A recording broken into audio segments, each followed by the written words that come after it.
Yo, yo, yo guys, check, kamusta mga idol? Grabe. So ayan, mag-update tayo ngayong, ano ba ngayon? Thursday. Grabe mga lodi ang nangyari, no? Talagang, alam nyo, hanggang sa panaginip ko nai-liquidate ako.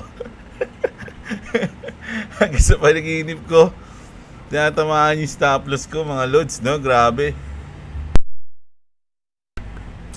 So ayun, no, check muna natin yung trade natin. So eto mga idol, actually hindi ko na inasahan na meron pa akong position pagkagising ko.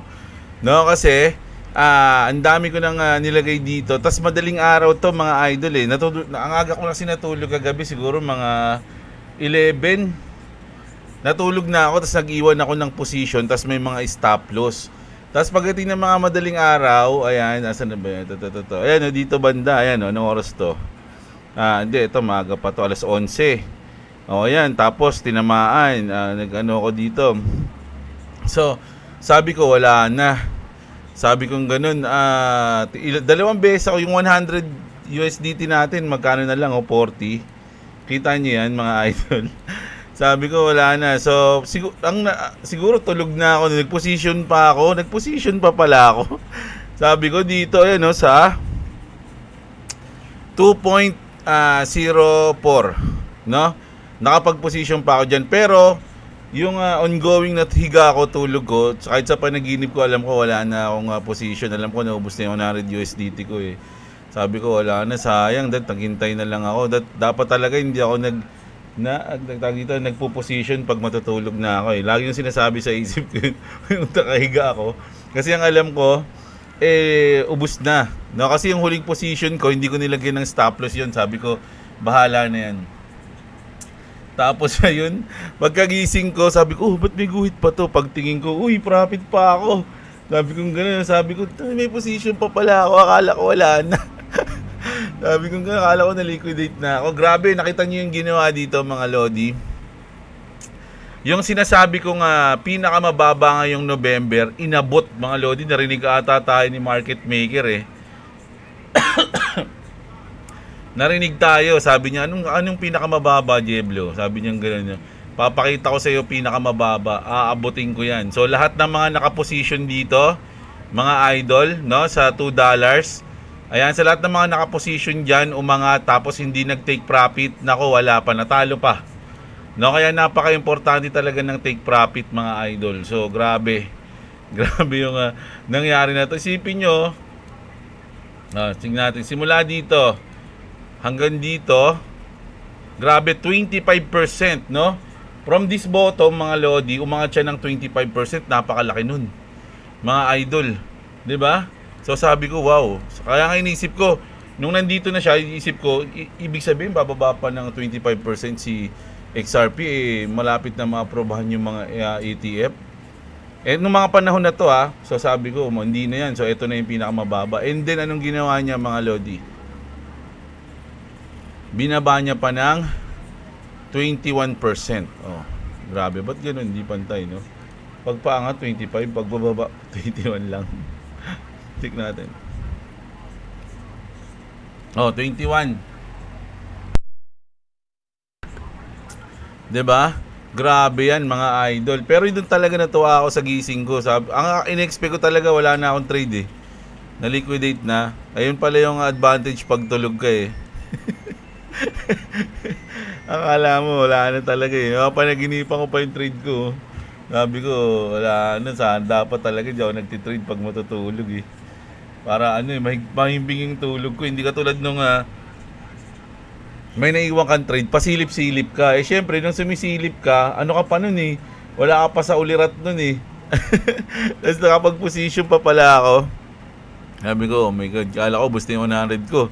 So ngayon, 40 USDT yung margin natin. Actually, 42 to eh. Syempre, may bayad yung P. So, 42 ang margin, ang capital natin. And then, naka-times 30x pa rin tayo. Ganun lang naman talaga ako sa XRP. And then positive $53. So talo pa kung tutuusin. Pero sa akin panalo na to kasi in-expect ko wala na ni $100 ko eh.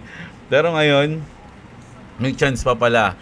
Baka nga may chance pa na mabawi yun at madoble pa kapag dumire-diretso to. Sana nga ganun mangyari mga idol, no? Sana. Mga Lodi. So, grabe. Ano ba yung reason? Ito na, punta na tayo dito. Pero, check muna natin yung feelings ng mga tao, mga idol, no? Kasi ngayon, sobrang bagsak, di ba? Check ko lang saglit. Kung ang inabot ng BTC, umabot pa siya ng 88. Grabe yung sa drop na yon. Sa drop na to, mga idol, ayan, no? 88.6, grabe yan. Mga Lodi. From 124,000 to 88,000 dollars, mga Lods. Grabe. Ang binagsak ng Bitcoin, mga Lodi, no? Check nga natin kung ilang percent yung binagsak niya ron sa pinaka ano lang, yung sa high lang. Kasi ito yung drop di ba?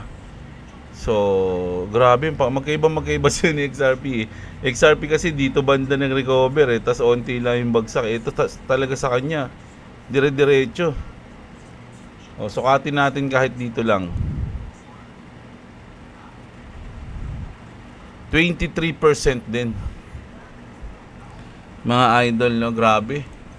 So, syempre, yung mga may portfolio diyan, alam nyo na ang itsura ngayon, mga Lods, no, halos negative.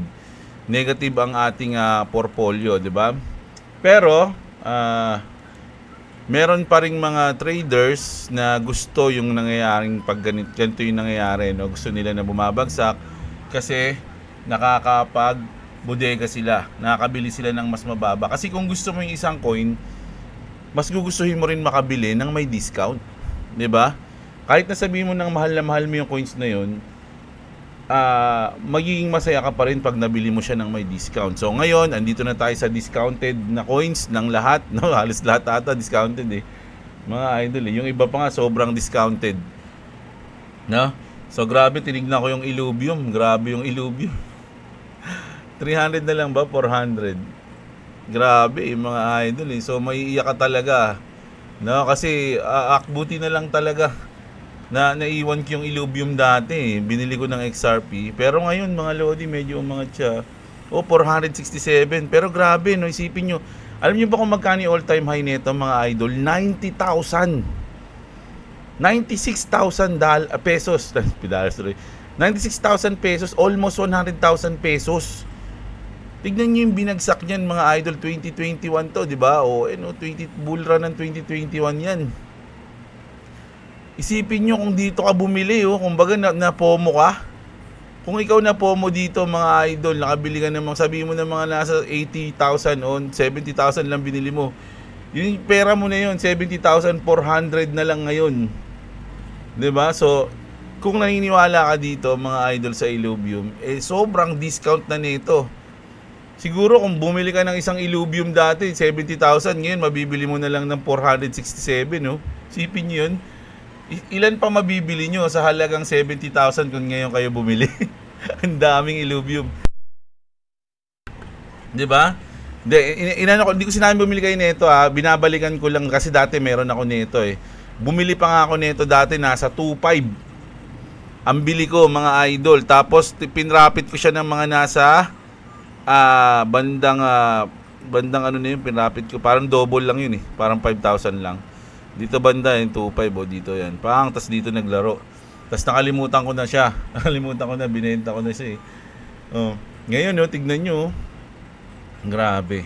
Panahon kasi ng NFT to At sobrang ganda ng graphics ng Illuvium nun kukumpara mo sa Axie. Kaya ang daming umasa rin dito, mga idol. Pero nakita nyo naman yung nangyari. Bagsak na bagsak, mga Lodi. Tingnan natin, 99.5% no, na discount. Isipin nyo yun, grabe to. Mga idol, daming umiyak dito. Sana may gawin yung mga developers para makabawi sila sa mga investor, no? Mga Lodi. Parang gusto ko tuloy ng Illuvium. Dati tuwan-tuwa na ako, may 5 lang akong Illuvium kasi halos 10,000 pesos na yun Sabi ko, bumalik lang ng 90,000 to. Mabalikan niya lang yung all-time high niya. Paldo na ako. Ngayon, isipin nyo kung magkano na lang. Grabe talaga yan. Ito na. Ito gusto kong panood sa inyo to. Gusto ko lang ipanood. Ito yung mga 2021 top buyers. So, ayan pakinggan na. Sa ano to movie na? Nakalimutan ko yung movie na to.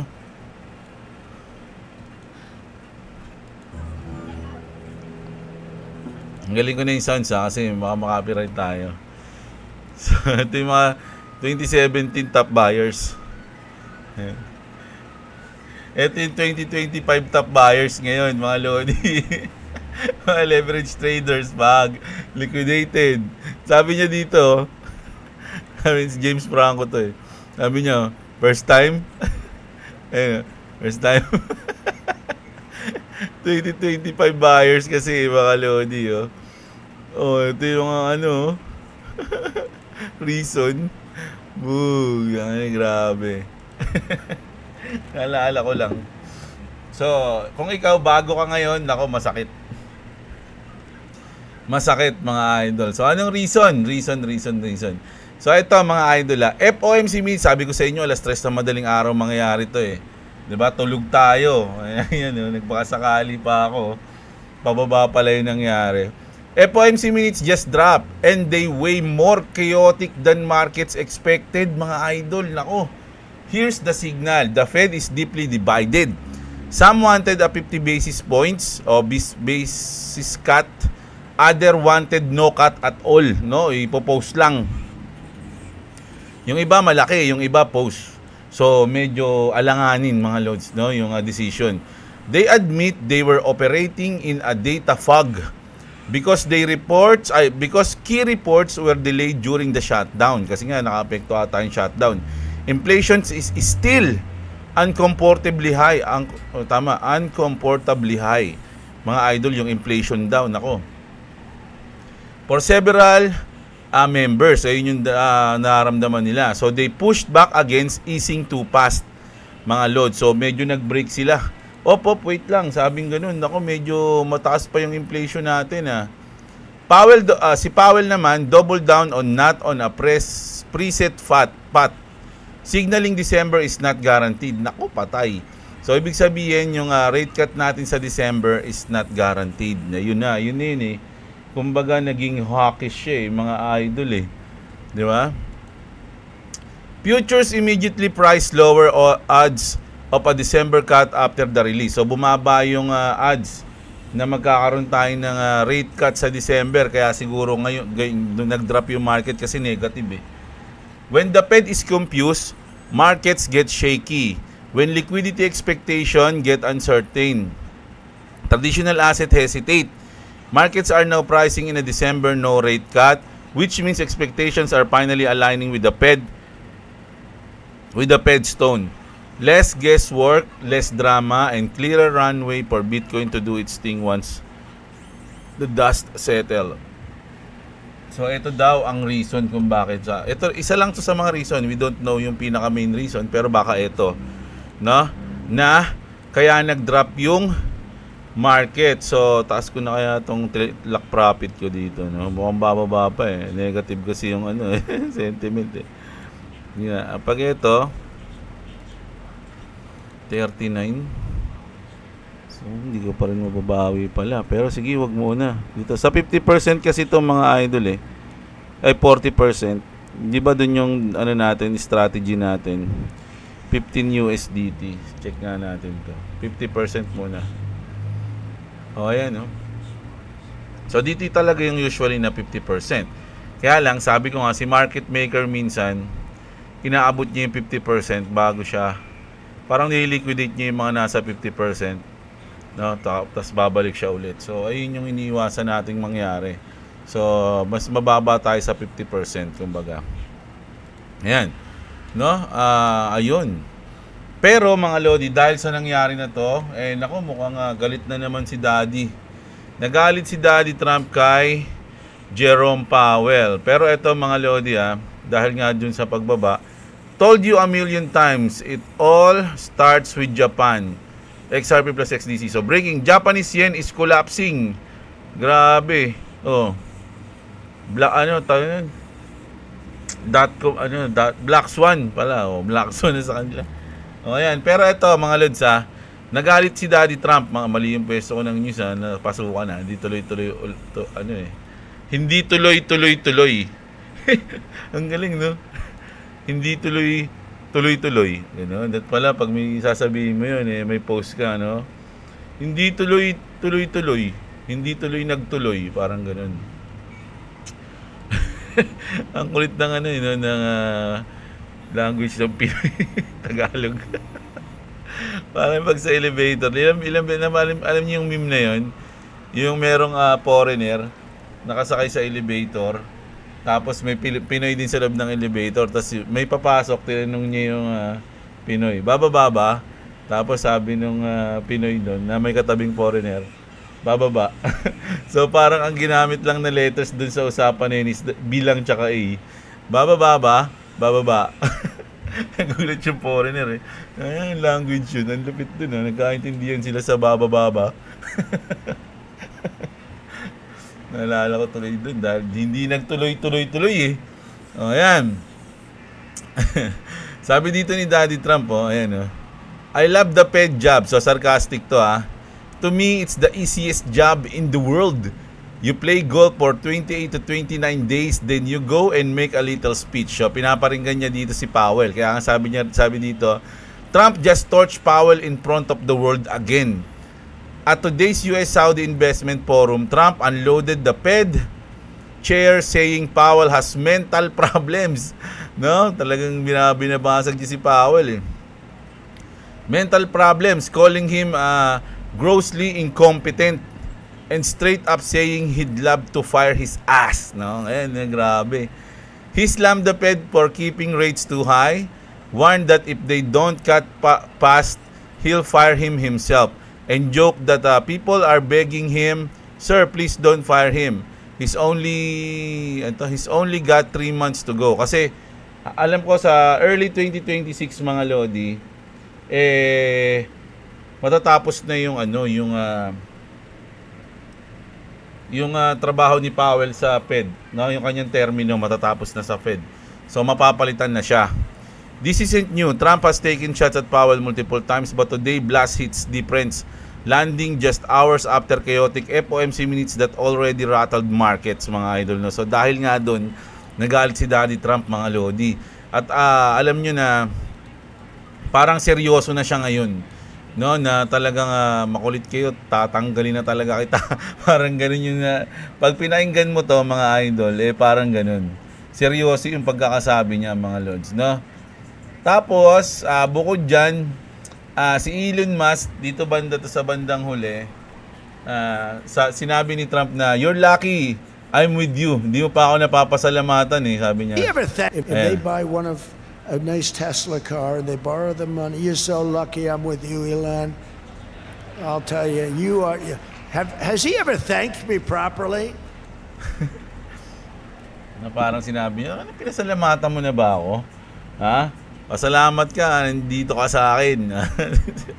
Mukhang mag-aaway na naman itong dalawang chikito No, grabe, nagpaparinigan Pero compliment daw yan, sabi ni Daddy Trump. Hindi niya naman binabasag pero sabi kasi dito that's not a compliment Pero para sa akin sanay na sila kay Trump na magsalita ng ganyan, mga lords. At ito yung sinasabi ko na baka parang seryoso na si Trump kasi ito na yung baka pumalit kay Jerome Powell. Nilabas na nila. Pro Bitcoin and mega dovish Fed Governor Waller is expected to become the new Fed chair in 2026. Super bullish. So, ang papalit na Fed chairman is again, pro-crypto again, mga idol, no? Parang yung ginawa sa SEC na si Paul Atkins, no, na pro-crypto. So, ang gagawin ngayon ni Trump pro-crypto din ang ilalagay niya sa Fed, no? So, sobrang solid niyan. No, para sa akin, mga Lodi, bullish yan sa crypto. So mukhang na delay ng isang taon, no? Parang 2026 yung magiging bull market. Ano sa tingin niyo, mga idol? No? Ayun nawala na tayo sa crypto sa 4 na taong cycle Pero hindi yan, titignan natin, mga idol, no? Malalaman natin yan pag hindi nag-play ngayong December, no? O November, December, January. Ayun sinasabi ko lagi November, December, January, pag hindi nag-play, tayo na yung mag-a-adjust, mga idol, no? So, check natin.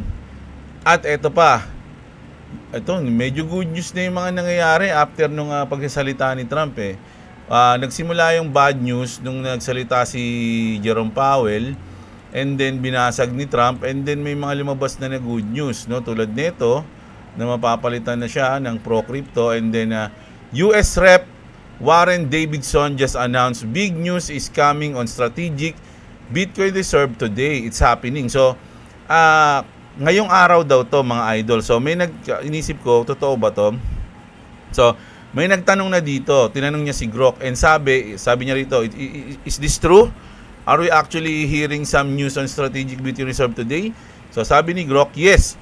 Reports indicate Representative Warren Davidson plans to introduce legislation for a US strategic Bitcoin reserve imminently. Building on executive momentum, while his direct post isn't out yet, crypto insiders are confirming that the move for soon, likely tomorrow. This strengthens Bitcoin's case as a national asset against inflation and fiat risk. No? So, tinanong niya si Grok. So, goods, no? Medyo kahit na meron tayong mga bad news na nilabas ni Jerome Powell, goods naman ang mga pinalit ni Daddy Trump. At eto pa isa, yung sinabi dito ni Jerome Powell, mga idol, no? Siguro bad news para sa marami. Pero meron ding tinignan ito na good news din. Yung sinabi niya rito, ito babasahin natin, mga lodi, no? The Fed just quietly signaled the end of the tightening cycle, and crypto is the only market still ignoring it. The new FOMC minutes make one thing very clear.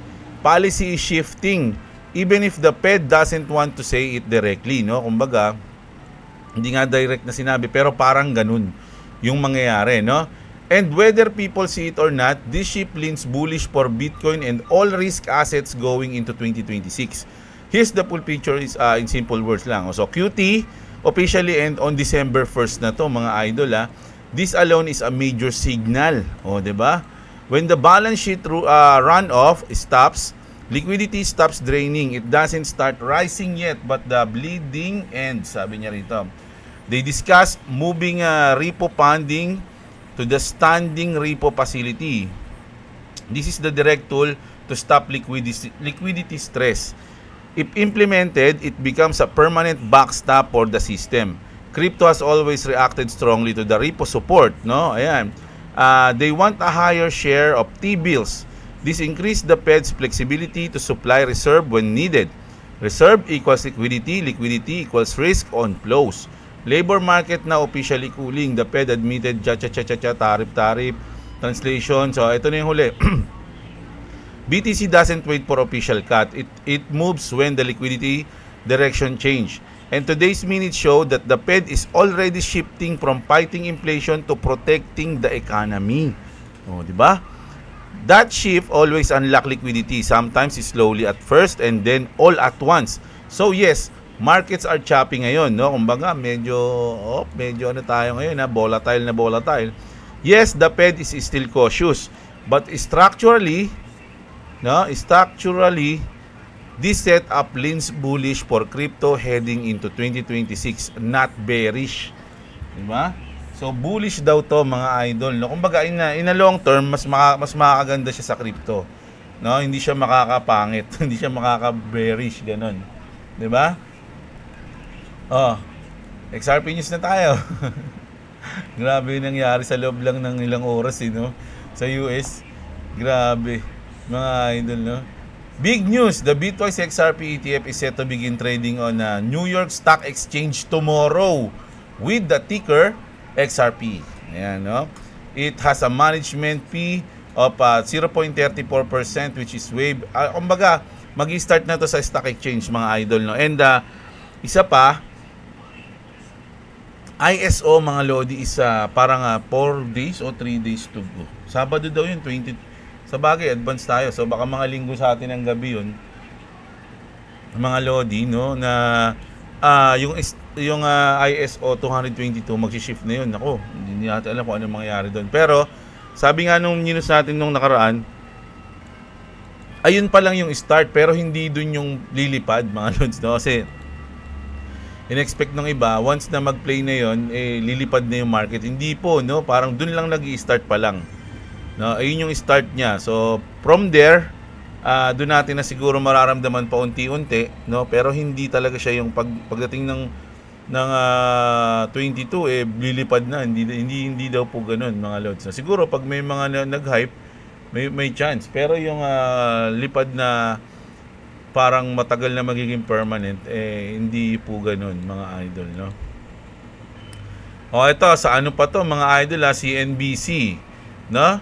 XRP just called out mga idol, no? So bullish news din to. Si Matt Hogan from Bitwise says a huge wave of new crypto ETF is about to hit the market and put Solana and XRP at the front of the line. No, the ETF rush is starting and institutions are already watching XRP closely. No, XRP is ready mga lodi, no. Ayan. Nako, dito sa basa ako mga idol, maraming news sa XRP pero ang pinakamagandang gawin diyan is antayin, no? Antayin umepekto. Ganun lang 'yan. At least bullish yung mga susunod na mangyayari para sa XRP. So ayun, grabe. Whew. Hindi na mga news natin ngayon mga lodi. So ito parang the last two news natin. Hindi na kasi ito parang connected sa trending news. Ayan. China passes a new law requiring influencers to hold a degree in sensitive topics they discuss: health, law, education, and finance. No? So, sa China, bago ka mag-content ng mga ganyan, kailangan meron kang degree. Ayun daw, bawal yung opinion lang. Ano opinion mo lang? Pwede yun. Ba't na yung papansinin yung opinion mo? Sino ka ba? Di ba? May bilang ka ba? Ganun yun. Kung wala, huwag kang bala ka dyan. Hindi pwede mag-content. Di ba? So, ayun yung parang bagong batas ngayon sa China. Nako, kawawa naman mga content creator doon. Kailangan pa ng degree. Parang pipigilan kaya yun. Open naman yung YouTube. Di ba? Open yung YouTube mga idol Di ka pagkaganyan, di wag ka nalang maglagay ng face. Parang ganun. Parang ginagawa ko. O yung iba, ano na lang, no? AI yung gamitin, di ba? Yung parang ganun. So, hindi ko alam kung maganda tong naisip ng China. Pero parang pumipigil to sa mga kasi pwede ka namang magaling ka sa health, pwede ka mag-topic ng law, pwede ka mag-topic ng education, ng finance, pero ayaw mo mag-YouTube. No, ano lang ako, Facebook lang ako, kaya trabaho ko lang, hindi ko na kailangang i-YouTube pa. Ganun, di ba? May mga qualified pero ayaw mag-YouTube. Pero yung iba naman, hindi naman sila qualified, pero gusto nila mag-YouTube para gawing work o trabaho, 'di ba? Ganun. So, di ko alam kung ano masabi niyo rito mga idol. No? Ano to? Nako, sabi dito. Basahin ko lang, ano ba? Ngayon ko lang nakita to. Not applicable sa Pinas. TV personality nga, instant judge sa show niya. Pinapatawa ng sentensya bawat nireklamo ora mismo sa show na sumbungan daw ng bayan na dapat niya isumbong sa sarili niya. Oh, yeah. Galit na galit si IJ, oh. Di ba? So, hindi nga to applicable sa Pilipinas sa tingin ko lang. No? Tsaka mawawalan akong trabaho niyan kasi sa bagay, wala naman, nag-news lang naman ako, binabalita ako lang yung mga nandito. No, so, ito pa. Speaking of Elon Musk, mga idol, no? Laging sinasabi ni Elon Musk na yung mga AI humanoid robots will eliminate poverty and make everyone wealthy. So, napakinggan ko na to topic ko na to dati na sabi niya, balang araw darating yung panahon na mga robot na yung magtatrabaho, lahat na ng trabaho kaya na ng robot. So, yung mga tao, dahil wala ng trabaho yan, bibigyan na lang sila ng sahod kahit natambay sila. Bibigyan sila ng sahod monthly. Ganun, no? Kasi wala nang trabaho yung mga tao, robot na yung nagtatrabaho sa kanila. Parang magiging donya ka na. Isa ka ng boss. Pero sabi dito ni Elon Musk, the most likely outcome is that AI and robots make everyone wealthy. In fact, far wealthier than the richest person on earth. Naku, grabe, sana all. Mangyayari ba sa atin to? By this, I mean that people will have access to everything from medical care that is superhuman to games that are far more fun than what exists today. Grabe, sana maabutan to ng lifetime ko. Mga lods, no? Tandaan tayo, 98 na tayo eh. We do need to make sure that AI cares deeply about truth and beauty for this to be the probable futures, mga idol. Ang ganda ng futures na ini-imagine ni Elon Musk, mga lodi. Sana makasama tayo dyan sa pangarap niya. No? Sipin nyo, wala ka nang gagawin yan, mga lodi. Mayaman ka na, yung mga robots na nagtatrabaho para sa inyo. Siyempre, mag-uumpisa yan sa mga first world country. Sa Pilipinas na third world country, matagal-tagal pa. If ever magsimula yan, no? Mga ganun, mga lodi. No? Malamang sa US yan, sa Dubai, sa Saudi, Dubai, mga ganun, no? So, sana maabutan natin to. Sana mayaman na tayo sa crypto pag nangyari to. Ngayon doka pa lang tayo eh. Mga lodi, no? Para makasabay tayo. So, ayun. Ayun yung news natin ngayong umaga, mga lodi. Happy lang ako kasi pumaliw pa nga, oh. 61 na, mga idol. No, happy lang ako kasi akala ko talaga wala na akong position, na-liquidate na lahat ng 100 USDT ko. Pero ngayon, yun nga, meron pa pala, mga lodi. At may chance pa na mabawi natin. Kasi kanina bago ako gumising, tinanggap ko na sarili ko na wala na yung 100 USDT ko. At mag-iipon na ulit ako ng pang-trade. Pero ngayon, ayan na siya. Meron pala. Mali nang inaakala. At shoutout dun sa mga nag-comment sa akin sa opinion ko dun kay Aimee. Ito lang masabi ko sa inyo. Wag niyo akong sabihan na wag ako mag-opinion sa politika. Channel ko kasi to, mga idol, no? Kung ayaw niyo ng mga ganun ko, di wag kayo manood sa akin. Kasi lagi yung tinatakot sa akin na dapat wag ka na mawawalan ka ng mga audience, mga ganyan. Huwag kayo manood sa akin, ganun lang yun. Hindi ko kayo... Unang-una, ganun lagi yung argumento ng mga bongbong. Kapag kinokontra mo, DDS ka agad. Dahil kahit na hindi ka DDS, sabi niya, DDS yan. Yung utak yan na yun lang alam. Hindi na kaya ng utak nyo mag-isip ng iba. Laging ganun lang yung sinasabi. Mga lodi, no? Tsaka, yun, bahala kayo. Sabi ko nga, opinion ko yun mga idol. Kung ikaw, sa tingin mo, yung gobyerno natin ngayon, maganda yung ginagawa, at mas matalino ka pa dun sa mga nag-uwelga na daan-daan libon tao, mas tama yung opinion mo, no? Kaysa doon, bahala ka na. Good luck na lang, no? Good luck na lang sa inyo, mga idol, no? Sabi nga, like kung sinasabi rin to pagbotohan na deserve mo kung sino yung binoto mo. Ayun lang yun, mga lods, no? Kaya kung binoto mo yan, deserve mo yan. Huwag kang magreklamo. Di ba? Huwag kang magreklamo na mahirap yung buhay. So, ayan. Yun lang tayo, mga lods, no? Kita-kits tayo, mga idol, mamaya, no? Sa mga hindi pa nakasubscribe dyan, subscribe kayo. Sa mga ayaw mag-subscribe, di huwag kayo mag-subscribe. Ganun lang yun. Sa mga nanonood, umabot dito, sana i-like nyo yung video natin. Kung gusto nyo magkaroon ng pa-Gcash sa December, subscribe kayo kay Clovis Gaming. Nandiyan yung link sa description, mga lodi. At syempre sa mga wala pang crypto exchange, andyan yung BitGet natin sa baba, mga idol, no? So ayun, kita-kits tayo. Maraming salamat sa mga nanonood. Magandang araw sa inyo, mga kapatid. At what's up? Subscribe to Clovis Gaming and subscribe to Jablo. If you want to subscribe to me, it's in the link in the description. Also, if you don't subscribe to me,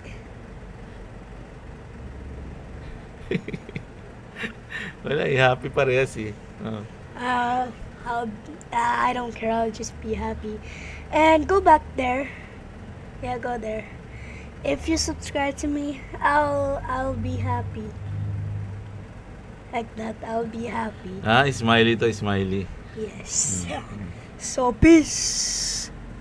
6-7.